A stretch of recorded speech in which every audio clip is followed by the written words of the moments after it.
You are looking at Julian's pronunciation guide, where we look at how to pronounce better some of the most mispronounced words in the world, like this other curious word. But how do you say what you're looking for today?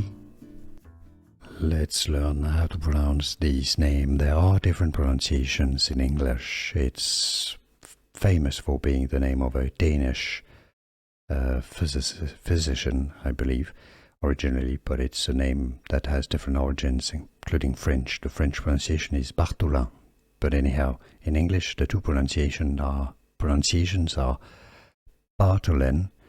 Bartholin, that's the British English pronunciation, Bartholin with a T sound, yes. American English pronounces it more commonly as Bartholin. Bartholin.